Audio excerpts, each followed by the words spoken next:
सत्संगत्वे निस्संगत्वं निस्संगत्वे निर्मोहत्वं निर्मोहत्वे निश्चलतत्वं निश्चलतत्वे जीवन्मुक्तिः पुनरपि जननं पुनरपि मरणं पुनरपि जननी जठरे शयनम् इह संसारे बहुदुस्तारे कृपया पारे पाहि मुरा. श्रुति सूक्तिमाला 14வது श्लोकम्. अंगान्तरेषु विबुधान्तर संस्तुतेषु यश शिशुमार शिरसहाன்னு இருக்கு. யஷ் சிம்சுமாரன்னு இருக்கலாம் போல இருக்கு. யஷ் சிம்சுமார சிரசः பரிசிஷ்யசே த்வம் தஸ்மை நமோ பவிதும் ஈஸ்வர சாம்பிரதந்தே தேவாந்தராய ந கதஞ்சித் அனீஸ்வராய.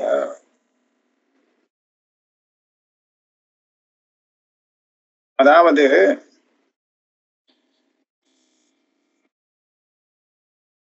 ஒரு சிசுமாரகா அல்லது சிம்சுமாரகா அப்படின்னு ஒரு முதல மாதிரி ஜலத்துல வாழக்கூடிய ஒரு பிராணி, அந்த ரூபமாக தியானம் பண்ணி ஒரு உபாசனை விதிக்கப்பட்டிருக்கு. இந்த உபாசனைக்கு பலங்கள்லாம் வேலை சொல்லியிருக்கு. இதெல்லாம் எங்கன்னு சொன்னா தைத்திரிய ஆரண்யக்கத்துல இந்த விஷயங்கள் வருது. அங்க எப்படி வர்ணிச்சிருக்குன்னு சொன்னா, அந்த முதலைக்கு தலை சிரஸாக இருப்பது பிரம்மம் அப்படின்னு ஆரம்பிச்சு, அந்த முதலையுடைய அந்த சிசுமாரன்னு சொல்லக்கூடிய அந்த பிராணியுடைய மற்ற அங்கங்கள் எல்லாமே ஒவ்வொரு தேவதைகள் ரிஷிகள் அப்படிலாம் வர்ணிச்சிருக்கு. இப்ப அங்காந்தரே புதாந்தர சம்ஸ்துதேஷு, இந்த சிசுமாரத்தினுடைய மற்ற அங்கங்கள் எல்லாமே விபுதான தேவதைகள், வெவ்வேறு தேவதைகளாக வர்ணிக்கப்பட்டிருக்கு. தேவதைகளுடைய ஒரு சமூகம் தான் அந்த ரூபம், சிசுமார ரூபம். அதே சமயத்துல அதனுடைய சிரஸ் இருக்கே, தலையாக வர்ணிச்சது பகவானை தான் வர்ணிச்சிருக்கான். சாக்ஷாத் பரமேஸ்வரனை சிரஸாக வர்ணிக்கப்பட்டிருக்கு. தஸ்மை நமோ பவித்தும் ஈஸ்வர சாம்பிரதந்தே. அங்க என்ன சொல்லியிருக்குன்னா, அந்த பிரம்மம் சிரசு அல்லது சிவன் சிரசுன்னு வாக்கியம் இல்லை. யாருக்கு நமஸ்காரமோ அவர் அந்த சிசுமாரத்தினுடைய சிரசாக்கும் அப்படின்னு சொல்லி. அப்ப யாருக்கு நமஸ்காரம்? நமஸ்காரம் யாரு சேர்ந்தது? சிவனை சேர்ந்தது. அதனால அந்த சிவன்கிற பரமேஸ்வரன் தான் அந்த சிரசாக தியானம் பண்ண வேண்டிய விஷயம் அப்படின்னு கிடைச்சிருக்கு. அதுல இருந்து என்ன தெரியறதுன்னா, யாருக்கு நமஸ்காரமோ அவர் சிரசுன்னு சொல்லி இந்த சிவனை சொன்னபடியாலே நமஸ்காரத்துக்கு உரியவர் இவர் தான் அப்படிங்கிறது தீர்மானமாகுது. பொதுவா நமஸ்காரம் சொல்லிட்டா அது வேற எந்த தேவதைகளுக்கும் போய் சேராது. தேவாந்தராய ந கதஞ்சித் அனீஸ்வராய, இந்த ஈஸ்வரனை விட்டுட்டு மற்ற தேவதைகளுக்கு இந்த நமஸ்காரமானது போய் சேராது, அவரை சேர்ந்ததாக ஆகாது. தைத்திரியக்காக சமாவனந்தி பூ பிரபத்தே இத்தியாதி. தைத்திரிய ஆரண்யகத்துல இந்த ஒரு அனுவாகம் இருக்கு. தத்ர கஷ்யப சிசுமாரதையா நிரூபியதே. கஷ்யபகான்னு போட்டிருக்கு, பார்க்கணும் கஷ்யபகாவா கச்சபகாவா என்னன்னு. கஷ்யபாங்கிறது அத ஒரு சிசுமாரங்கிறது ஜலத்துல வாழக்கூடிய முதலையா இருக்கலாம். முதல மாதிரி ஒரு ஏதோ ஒரு பிராணி, ஜலத்துல கிராகா அப்படின்னு போட்டிருக்கார். அந்த ரூபமாக இருக்கக்கூடிய ஒரு பெரிய பிராணி. யஸ்மை நமஸ்தச்சிரஹா தர்மோ மூர்தானம் பிரம்மோத்தராஹனு யஜ்ஞோதரா விஷ்ணுர் ஹிருதயம் சம்வத்சரः பிரஜனனம் அஸ்வினௌ பூர்வபாதௌ அத்ரிர் மத்தியம் மித்ராவருணா வபரபாதௌ அக்னிः புச்சஸ்ய பிரதமம் காண்டம் தத இந்திரஸ்ததः பிரஜாபதிः அபயம் சதுர்த்தம் சவா ஏஷ திவ்ய சாக்வர சிசுமாரः தம்ஹ ய ஏவம் வேத அபபுனர் மிருத்யுஞ்சயதி ஜயதி ஸ்வர்கம் லோகம் நாத்வனி பிரமீயதே நாப்சு பிரமீயதே நாக்னமு பிரமீயதே நானபத்ய பிரமீயதே லக்வான்னோ பவதி த்ருவஸ்த்வமசி த்ருவஸ்ய க்ஷிதிரசி त्वं भूतानां अधिपतिरसि त्वं भूतानां श्रेष्ठासि त्वां भूतान्युपपर्यावर्तन्ते நமஸ்தே நம சர்வந்தே நமஹா இதி. இதுதான் அங்க உள்ள வாக்கியம். இந்த வாக்கியத்துல என்னென்ன சொல்லிருக்கு? தத்ர சிசுமாராத்மதையா நிரூபித கஷ்யபஸ்ய, கஷ்யபர்னு வச்சுப்போமே, அந்த கஷ்யபர் தான் சிசுமார், அந்த ஜலத்துல இருக்கக்கூடிய ஒரு மகா கிராகமாக அந்த ரூபத்துல வர்ணிக்கப்படுறார். அந்த கஷ்யபஸ்ய அங்காந்தரேஷு, அங்காந்தரேஷுனா சிரோ வத்திரிக்த அவயவாந்தரேஷு, அதுக்கு சிரஸ்ன்னு ஒரு அவயவம் இருக்கு. அது யாருக்கு நமஸ்காரமோ அவராக அந்த சிரச தியானம் பண்ண சொல்றது. அதை விட்டு பாக்கி அங்கங்கள் எல்லாத்திலையும் ஒவ்வொரு தேவதைகள், மற்ற தேவதைகளை தியானம் பண்ண சொல்றது. அதாவது சிரோ வத்திரிக்த அவயவாந்தரேஷு மூர்தா உத்தராஹனு அதராஹனு ஹிருதயம் பிரஜோத்பாதக இந்திரியம் பூர்வாபரபாத புச்ச மத்திய அபரபாத பிரதமகாண்ட த்விதீயகாண்ட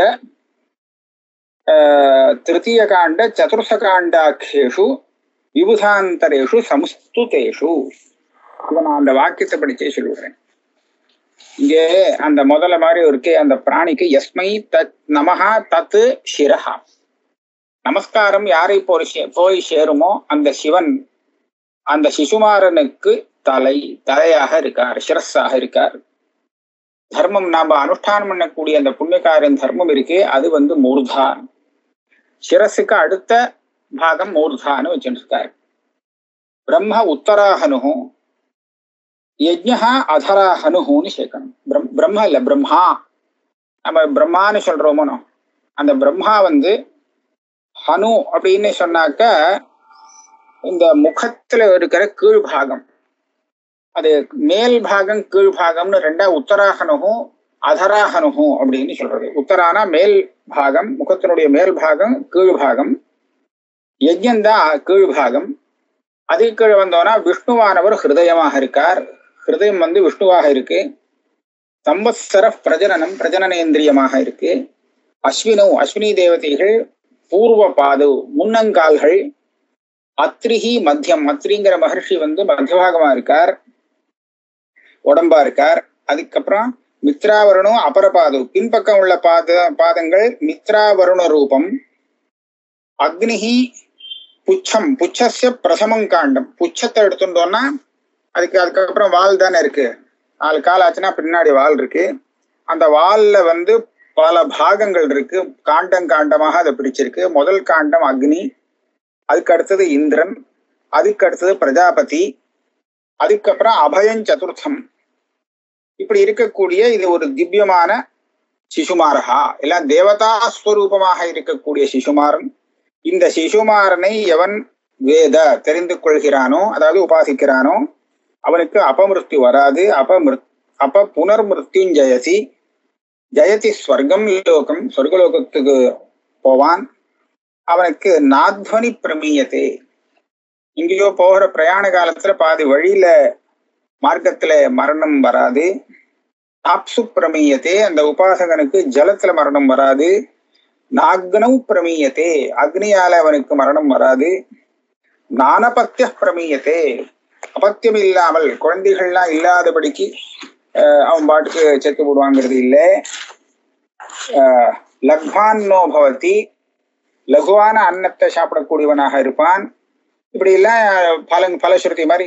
அப்புறம் நீதான் துருவன், நீதான் துருவஸ்ய க்ஷிதிஹி, சர்வபூதத்துவம் அதிபதி, எல்லா பூதத்தையும் விட சிரேஷ்டம், ஒன்னதான் எல்லா பூதங்களும் உபபரியாவர்த்தத்தை சுத்தி வந்துட்டே இருக்கு, உன்னை விட முடியல எதனாலையும், உனக்கு நமஸ்காரம், எல்லாமே நீ, எல்லா நமஸ்காரமும் உனக்கு தான் அப்படின்னு சொல்றது. சர்வந்தே நமஹா. இப்ப இந்த இடத்துல சிசுமார ரூபமாக அந்த கஷ்யப்பன்னு போட்டிருக்கு. அவருடைய சிரஸை தவிர்த்து பாக்கி அங்காந்தரங்களுக்கெல்லாம் ஒவ்வொரு, அது என்னன்னா மூர்தா உத்தராஹனு அதராஹனு ஹிருதயம் பிரஜோத்பாதக இந்திரியம் பூர்வ அபர பாதம் பாதத்வயம் முன்னங்கால் பின்னங்கால் புச்சம் மத்தியபாகம் பூர்வபாதம் இருக்கணும். ஏன்னா அபரபாதம் மறுபடியும் வருது. அதே மாதிரி அந்த புச்சத்துல இருக்கக்கூடிய பிரசம காண்டம், தித்திய காண்டம், திருத்திய காண்டம், சதுர்த்த காண்டம் இந்த அவயவங்கள்ல விபுதாந்தரேஷு சம்ஸ்துதேஷு வெவ்வேறு தேவதைகளை சொல்றது. என்னென்ன? தர்மம், பிரம்மா, யஜ்ஞா, விஷ்ணு, சம்வத்சரா, அஸ்வினௌ, அத்ரிஹி, மித்ராவருணு, அக்னி, இந்திர பிரஜாபதி, அபயம்னா சம்சார பய நிவர்த்தகமான பிரம்மா அப்படிங்கிற தேவதை. இத்தனை தேவதைகளை எல்லாம் சொல்லிட்டு தேவதாத்மகதையா அபிஹிதேஷு அந்த சிசுமாரத்தினுடைய சரீரத்துல இருக்கக்கூடிய ஒவ்வொரு பாகமும் ஒவ்வொரு தேவதை அப்படின்னு சொல்லிட்டு சிசுமார சிரஸ் சம்ஸ்தவாய இதெல்லாம் ஸ்தோத்திரத்துக்காக பண்ணிருக்கு. அப்ப சிசுமாரசனுடைய சிரஸ் இருக்கு, தலை, அத ஸ்தோத்திரம் பண்றதுக்கு என்ன சொல்லியிருக்கு? யஸ்துவம் பரிசிஷ்யசே, பாக்கி உள்ளது இதுதான். யஸ்மை நமஹா துவம் தச்சிரஹா. இது எல்லா தேவதையும் சொல்லி முடிச்சாச்சுன்னா பாக்கி என்னதுன்னா நீ ஒருத்தன் தான் இருக்கேன்னு. எத்தேபி பரிசிஷ்டோ பவசி, அந்த பரிசிஷ்டமான சிவஸ்வரூபந்தான் அந்த சிரசு, அவருக்குதான் நமஸ்காரம். இப்போ ஒரு சின்ன கேள்வி வரும். இங்க சில தேவதைகளை பேரை சொல்லியிருக்கு, இதுக்கு மேலேயும் நிறைய தேவதைகள் சூரிய சந்திராதிகள்லாம் இருக்கா, அவளெல்லாம் சொல்லலையே. எது பாக்கி உள்ளதுன்னு சொன்னா சூரிய சந்திராதிகளை கூட சொல்லலாம் போல இருக்கு. இந்த பரமாத்மா தான் அங்க பாக்கின்னு என்னவா சொல்ல முடியும்னு ஒரு சந்தேகம்.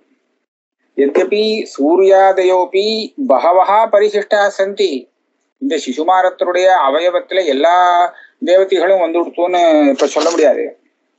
இன்னும் பாக்கி நிறைய இருக்கு, சூரிய சந்திராதிகள்லாம் இருக்கு. ததாபி சோமம்போ அத்ய இதி மந்திரேண ருத்ரஸ்யைவ நமஸ்வாமித்வஸ்ய ஸ்புடாவகமாத் தஸ்யைவ அத்ராபி பரிசிஷ்டதா ஞாயா இதி பரிசிஷ்யசே இதி உக்தம். அதாவது நிறைய தேவதைகள் விட்டு போயிருக்கு, இருந்தாலும் இங்க சொன்ன தேவதைகள்ல விட்டு போனது இந்த பரமாத்மா தான். வேற ஒரு முன்னாடி உள்ள மந்திரத்துல ருத்ரஸ்யைவ நமஸ்வாமித்வஸ்ய ஸ்புடாவகமா, நமஸ்காரம் யாருக்கு அப்படின்னு கேட்டா ருத்ரனுக்கு தான் அப்படிங்கிறது இதுக்கு முன்னாடி சொன்ன ஒரு மந்திரத்துல இதே பிரகரணத்துல சொல்லியிருக்கிறது ஸ்புடமாக தெரிகிறது. அதனால இங்க சொன்ன விஷயத்துல இவர் தான் ஒருத்தர் பாக்கி பரிசிஷ்டராக இருக்கார். அதனால பரிசிஷ்யத்தேன்னு இந்த ஸ்லோகத்துல சொல்றார்.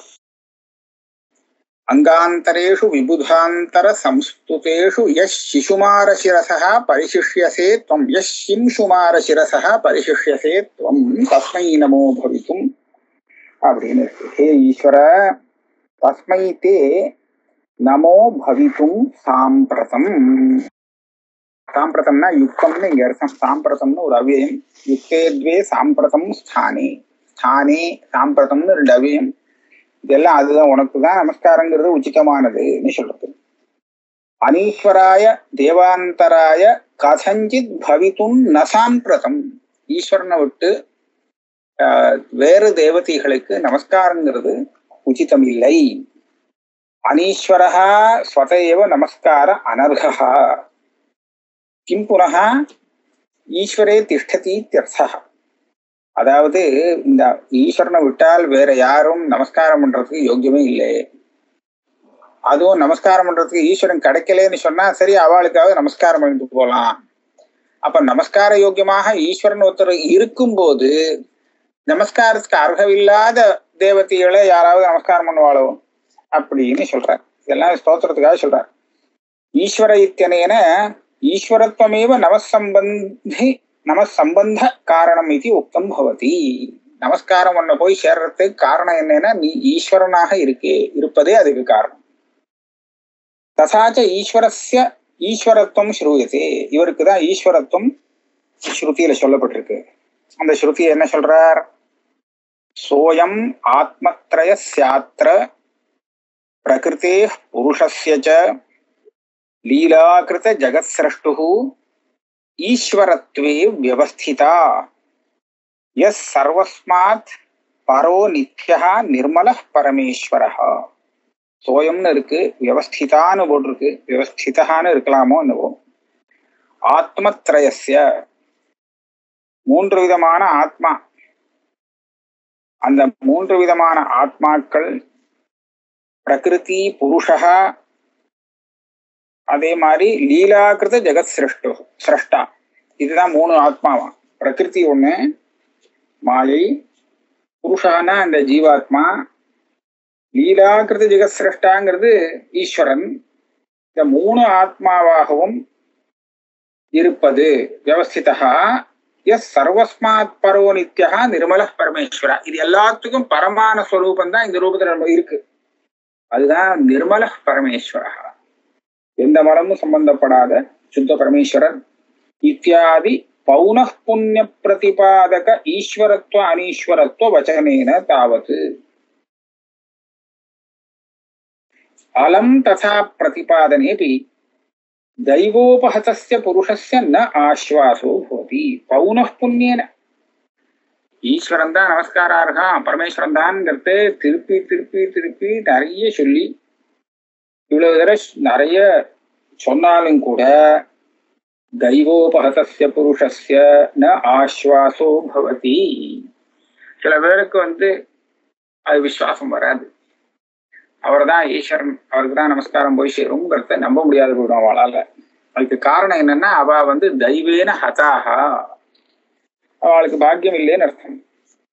தெய்வத்தினால வஞ்சிக்கப்பட்டவா, அவளுக்கு வராது விசுவாசம் வர முடியாது. அது கூட சொல்லியிருக்கான். ததாச்சோக்தம் சமுஜ்வலன் நியாய சஹஸ்ர சாதிதோபி உபைதி சித்திம் ந விமூಢ சேதசாம் மகேஸ்வரஹ பாணிதலே ஸ்திதோபி சன் பலாயதே தெய்வஹதஸ்ய சன்மணிஹி. அதாவது பளிச்சன நல்ல மீமாசா நியாயங்களெல்லாம் உபயோகப்படுத்தி வாக்கியார்த்தத்தை சாதனம் பண்ணி கொடுத்தாச்சு, சித்தம் பண்ணி கொடுத்தாச்சு. என்ன கொடுத்தாச்சு? இவர் தான் பரமேஸ்வரன், இவருக்கு தான் நமஸ்காரம் போய் சேரும் அப்படிங்கிறத, நமசேஷி இவர் தான் அப்படின்னு இவ்வளவு தூரம் பிரமாதமா சொல்லி முடிச்சாலும் உபைதி சித்தியம் ந விமூಢ சேதசாம், யாருடைய புத்தி மூடமாக இருக்கோ, விசேஷமாக மூடமா இருக்கோ, அப்பேற்பட்டவாளுக்கு இந்த சித்தி ஈஸ்வர சித்தி வராது, ஈஸ்வர நிச்சயம் வராதான், நிச்சயம் வராது. ஏன் அப்படி? அப்படிதான் அது. மகேஸ்வர பாணிதலே ஸ்திதோபி சன் பலாயதே. அவ கையிலேயே மகேஸ்வரன் இருக்கார்.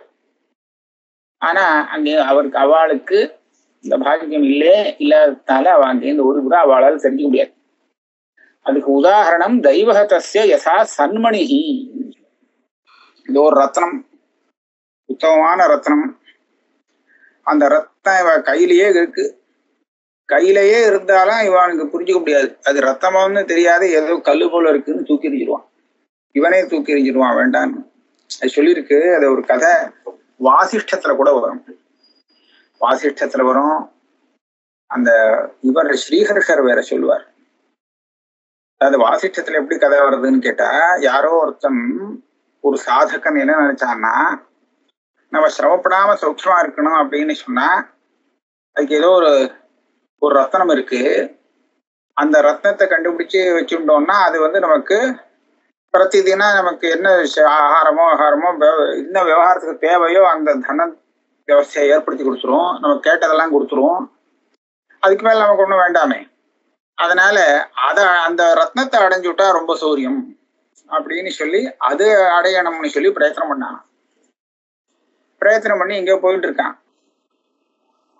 ஆனா சுவாமி என்ன பண்ணார், இவனுக்கு அந்த ரத்னத்தை சுலபமா கிடைக்க முடியா, போற வழியில எங்கேயோ தரையில கிடக்கு, எடுத்துக்கோன்னு சொல்லி கொடுத்துட்டார். எடுக்கும்படியா அவன் பார்வையில படும்படியா வச்சுட்டார். இவனும் அதை எடுத்து பார்த்தான். முதல்ல தோணுது இது ரத்தமா, நாம தேடிட்டு வந்த ரத்தமா இருக்கும்னு தோன்றது. ஆனா அப்புறம் யோசிச்சு பார்த்தான், நாம தேடிட்டு வந்த ரத்தம் எவ்வளவு வசதியான ரத்தம், அது எங்கேயாவது இவ்வளவு சுலபமா கிடைக்க முடியுமா? நம்ம இன்னும் சிரமப்படல, இப்பதானே ஆரம்பிச்சிருக்கோம் பிரயத்தனத்தை, அதுக்குள்ள எப்படி கிடைக்க முடியும்? அதனால இது அந்த ரத்தமா இருக்க முடியாதுன்னு சொல்லி தூக்கி போயிட்டானா.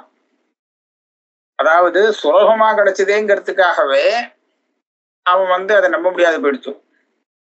பாண்டான்னு சொல்லி தூக்கி போயிட்டு என்னத்தையோ ஒரு கல்லை கஷ்டப்பட்டு தூக்கின்னு அது ஒன்றும் உபயோகப்படாம கஷ்டப்பட்டான்னு அங்க ஒரு கதை வருது. இதுதான் தெய்வகதஸ்ய சன்மணி. இவனுக்கு தலையில எழுத்து இல்லை, அந்த ரத்னத்தை அடையணும்னு பிரயத்தனப்பட்டு சுவாமியா கொடுத்தாலும் இவனுக்கு சேர மாட்டேங்குது. இவங்கிட்டேந்து கையிலேருந்து போயிடுறது. கண்டனக்காரர் என்ன சொல்றார், அவரும் இதே மாதிரி உதாரணம் சொல்றார். இந்த அத்வைத சித்தாந்தம் இருக்கோ இல்லையோ, இது ஒரு சிந்தாமணியா. சிந்தாமணினா நினைச்சதெல்லாம் கொடுக்கக்கூடிய ஒரு ரத்னம். அது தேவலோகத்துல இருக்கக்கூடிய ஒரு ரத்னம். தேவலோகத்துல இருக்கக்கூடிய ரத்னம் அது கையில கிடைச்சிருச்சோ தனக்கு. ஆனா இந்த ப்ரஹஸ்பதி அந்த ரத்னத்துடைய மகிமையை புரிஞ்சுக்காமல் சமுத்திரத்துல தூக்கி எரிஞ்சு விடுறான், சாதாரண கல்லுன்னு நினைச்சுண்டு. அது எவ்வளவு பெரிய முட்டாள்தனமோ அதே மாதிரிதான் இந்த அத்வைத்தம்ங்கிறது நமக்கு கிடைக்கிற நிலையில இருக்கும்போது, அத்வைத்தமா அது ரொம்ப தப்பு, அது எப்படி சரியா இருக்கும் அப்படின்னு சொல்லி அதை கண்டிக்கிறதுக்காக நம்ம புத்தியை பயன்படுத்துவதுன்னு சொல்லியிருக்காங்க. தீதனாக பாதனாயாஸ்யாக, இந்த அத்வைத புத்தி ஸ்ருதி நமக்கு கொடுக்கறதே இதை எப்படியாவது தப்புன்னு சொல்றதுக்கு பிரயத்தனப்படுறான். இத பாதம் பண்ணி இது தப்புன்னு சொல்றதுக்காக நீ உன் புத்தியை செலவு பண்றியா, இது அப்பதான் நீ பண்ணலாம். எப்போ க்ஷேப்தும் சிந்தாமணியும் பாணிலப்தம் அப்தௌ எதீச்சத, கையில கிடைச்ச சிந்தாமணிய எனக்கு வேண்டாம் அப்படின்னு சொல்லி சமுதிரத்துல தூக்கி எறிஞ்சு விடுறேன்னு எறியணும்னு நீ நினைச்சியானால் அப்ப இது தப்புன்னு சொல்றதுக்கு நீ பிரயாசம் பண்ணு, உன்னுடைய புத்தி அதுக்காக செலவு பண்ணு, இதுவும் அதுவும் சமானம் அப்படின்னு சொல்லியிருக்க. அந்த மாதிரி தெய்வகதஸ்ய சன்மணிஹி பலாயத்தே, கையில கிடைச்சாலும் பாணித்தலே ஸ்திதோபி சன் பலாயத்தே, இவன் கையிலேயே அந்த சன்மணி ரத்னம் கிடைச்சிருக்கு, ஆனா இவனே வேண்டான்னு சொல்லி தூக்கி எறிஞ்சிடுவான். ததாச்ச பாத்மே புராணி ஈஸ்வரம் பிரதி விஷ்ணு நமஸ்கார ஸ்ரூயதே, அங்க ஈஸ்வரனுக்கு விஷ்ணுவே நமஸ்காரம் பண்ணினதாக வரதான். நமஸ்தே தேவதேவேஷ நமஸ்தே சாஸ்வதாவ்யய ந ஜானேஹம் பவந்தஞ்ச த்வாம் வேத்த நமோ நமஹ. தேவதேவா ஈஸ்வரனே தே நமஹா, உனக்கு நமஸ்காரம். சாஸ்வதனாக அவ்வியமா இருக்கக்கூடிய உனக்கு நமஸ்காரம். உன்னை எனக்கு தெரியாது, நஜானேகம் பவந்தஞ்ச, உன்னுடைய உண்மையான தத்துவத்தை நான் தெரிஞ்சுக்கல. துவாம் வேத்த, உன்னுடைய ஸ்வரூபத்தை முழுசா தெரியும்னா யாருக்கு தெரியும்? உனக்கு தான் தெரியும். துவமேவ துவாம் வேத்த, உன்னை நீ தான் தெரிஞ்சுக்க முடியும், உன்னுடைய ஸ்வரூபத்தை மற்றவா தெரிஞ்சுக்க முடியாது. அது வாஸ்தவம் தான். ஆத்மஸ்வரூபத்தை அனாத்மாவா இருந்துட்டு யாரும் தெரிஞ்சுக்க முடியாது. இவனே ஆத்மாவா இருக்கணும், ஆத்மா தானே எல்லாத்தையும் தெரிஞ்சுக்கிறது. அப்படி இருக்கிறச்சு ஆத்மா தான் தெரிஞ்சுட்டாகணும். தெரிஞ்சுட்டா அதுதான் தெரிஞ்சுக்கும். அனாத்மா ஆத்மாவை தெரிஞ்சுக்க முடியாது. அதனால நீ ஆத்மஸ்வரூபமா இருக்கிறதுனாலே நீ தான் உன்னை பத்தி தெரிஞ்சுக்க முடியும். உன்னை தவிர்த்து பாக்கி எல்லாம் அனாத்மா ஆனத்னால அதுக்கு தெரியாது. இதுதான் வேதாந்த ரீதியா அர்த்தம். துவாம் வேத்த, உனக்கு நமஸ்காரம், நமோ நமஹ. சரணம் துவாம் பிரபன்னோஸ்மி சக்ஷுர்மே தீயதாம் பிரபோ, பிரணாமம் கேவலம் கர்த்தும் சக்தோஸ்மி நஹி வேதித்தும். உன்னை சரணம் பிரபன்னோஸ்மி, உன்னை சரணாகதி அடைஞ்சிருக்கேன், எனக்கு கண்ணை கொடு. சக்ஷுர்மே தீயதாம் பிரபோ, எனக்கு கண்ணை கொடு. நான் என்ன நினைக்கிறேன், இந்த கதையானது அந்த இடத்துல இருக்கலாம். இந்த இடத்துல நாராயணன் சிவனை பிரதிதினம் சஹஸ்ர கமலத்தினால அர்ச்சிக்கிறது, பூஜை பண்றது அப்படின்னு ஒரு நியமம் வச்சுட்டு பண்ணிட்டு இருக்காரு. 1000 தாமரை பூவை கொண்டு அது மூலமாக பண்றார். ஒரு தடவை என்னாச்சு, இவர் எத்தனை பண்ணினாலும் எண்ணி பார்த்தா ஒண்ணு குறையிறது, எத்தனை தடவை பண்ணினாலும் ஒண்ணு குறையிறது எண்ணி பார்த்தாலும். அப்ப கடைசியில வேற வழி இல்லாமல் தன்னுடைய கண்ணையே, கண்ணப்ப நாயனார் மாதிரி அந்த கண்ணையே எடுத்து அர்ச்சனை பண்ணிவிட்டாருன்னு ஒரு கதை இருக்கு. அந்த கதை விஷயத்துல இருக்கிறான்னு நினைக்கிறேன். அதை பண்ணிட்டு அப்புறம் சக்ஷுர்மே தீயதாம் பிரபோ, எனக்கு கண்ணை கொடுக்க வேண்டும் பிரபோ, எனக்கு கண்ணை கொடுங்கோ. இப்போ உன்னை பிரணாமம் கேவலம் கர்த்தும் சக்தோஸ்மி, உனக்கு நான் நமஸ்காரம் தான் பண்ண முடியும், இப்போ அவ்வளவுதான் என்னால பண்ண முடியும், உன்னை தெரிஞ்சுக்க முடியல. நகி வேதித்தும் ந சக்தோஸ்மி அப்படின்லாம் சொல்லியிருக்கு. இப்ப இதுல என்ன தெரியுது, நமஸ்காரங்கிறது அவருக்கு தான் சேர்ந்தது.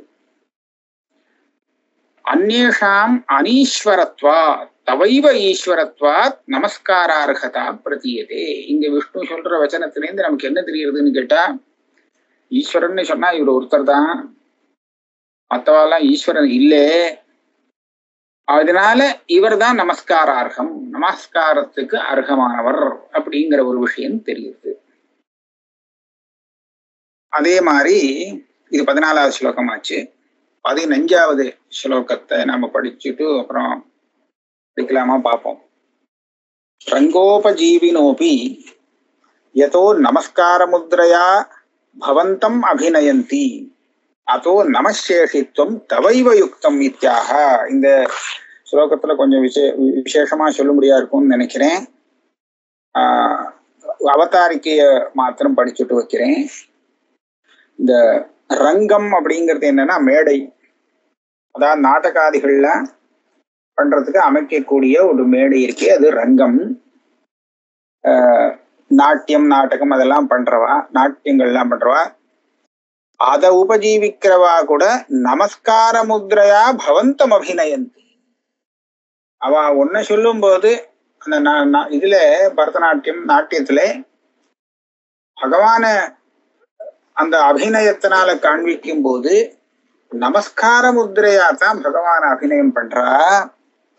இதுல இருந்து என்ன தெரிகிறது, அதோ நமசேஷித்வம் தவைவ யுக்தம். ஆரம்பத்துல இருந்து இப்போ இது வரையந்த இந்த ஸ்லோகத்துல அந்த நமசேஷித்வம் ஈஸ்வரனுக்குத்தான், பரமேஸ்வரனுக்குத்தான் அப்படிங்கிறதே அவர் சொல்லிட்டு வர இந்த ஹரதத்தர் இந்த ஸ்ருதி சூக்தமாலா கிரந்தத்திலே. அதனால நமசேஷித்வம் உனக்கு தான் வரும், வேற யாருக்கும் நமசேஷித்வம்னு சொன்னா, நமகான்னு சொன்னா அது யாருக்கு சேரும் நமஸ்காரம், அவர் தான் நமசேஷி. ஸ்ருதி நமஸ்காரம் பண்றது உனக்கு தான், நமசப்தத்தை உனக்கு தான் கொடுத்துருக்கு அப்படிங்கிறத தான் நிரூபணம் பண்ணிட்டு வர. அதுக்கு பல பிரமாணங்களை எடுத்து சொல்லிட்டே வரச்சே. இப்போ இதுவும் அந்த நாட்டிய சாஸ்திரம், பரதநாட்டிய சாஸ்திரம் இருக்கு, அதுலயும் அந்த நமஸ்கார முத்ரைய பகவானை அபிநயம் பண்ணும் போது பண்ண சொல்லியிருக்கு. அதுல இருந்து நமஸ்காரம் ஒன்ன சேர்ந்ததுன்னு தெரியுதுன்னு சொல்றாரு. ரங்கோபஜீவினோபி யதா நமஸ்கார முத்ரையா பவந்தம் அபிநயந்தி. அந்த அபிநயம் பண்ணும் போது நமஸ்கார முத்ரையை கொண்டுதான் உன்ன அபிநயம் பண்றா. அத்தஹ நமசேஷித்வம் தவைவ யுக்தம் இத்யாக. யா வஜ்ரிணீ பவதி சங்கர சங்கினீயா முத்ராச்சயா கமலினி பரதோபதிஷ்டா தாபிர் பவந்த்யபிநயா விபுதாந்தராணாம் மௌலிஸ்பிருஷா கரபுட்டாஞ்சலி முத்ரையாதே. இந்த ஸ்லோகத்துக்கு விவரணம் அடுத்த கிளாஸ்ல பார்ப்போம். இன்னைக்கு இதோட இருக்கட்டும்.